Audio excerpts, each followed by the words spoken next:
Donc, on va créer un nouveau document.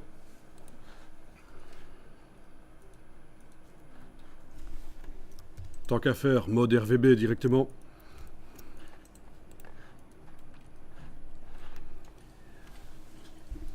Alors, vous voyez une page blanche, ce qu'on appelle le plan de travail dans Illustrator, mais en réalité, ce n'est pas du blanc, c'est du transparent.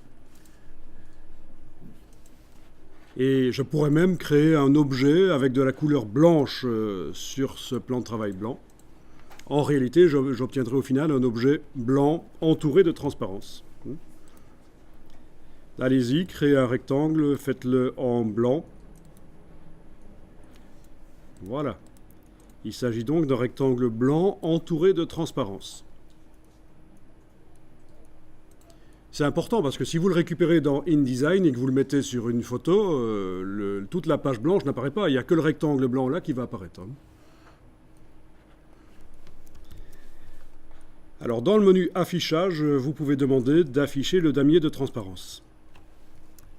Allez-y, affichage, afficher le damier de transparence. Et là, vous voyez réellement qu'il s'agit d'un rectangle blanc entouré de transparence. Vous êtes au courant que la transparence dans les logiciels Adobe, c'est montré par ce damier gris et blanc. C'est de la transparence. Bon. Ça fait un peu mal aux yeux. Donc on va modifier la manière dont la transparence apparaît dans Illustrator. Et pour ça, vous allez dans le menu... Je vérifie bien, oui c'est bien ça, parce que d'un logiciel à l'autre ça change. Menu fichier, format de document.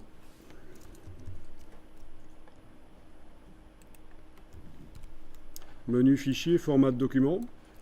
Qu'est-ce qu'on trouve ici? Les préférences pour la transparence. Vous avez par exemple pouvoir demander que la grille soit plus grande, comme ça. Vous avez différents types de grilles, moyenne par exemple, voilà.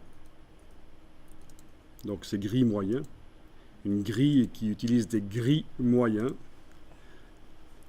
Vous trouvez tous ça, pas de problème?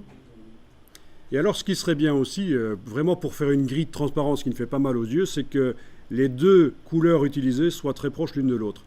Donc là, j'ai du gris foncé et du gris clair, mais il y en a une des deux sur laquelle je vais cliquer. Voilà. Et aller la modifier pour qu'elle ressemble plus à l'autre. Voilà, par exemple ça. J'ai assombri un des deux gris. Il ressemble plus à l'autre. Et j'ai une grille de transparence qui est quand même... qui fera pas mal aux yeux, ça. Dès que je clique sur OK, vous voyez, c'est quand même plus acceptable comme manière de montrer la transparence. Bien, gardez ce document ouvert et vous allez en créer un autre.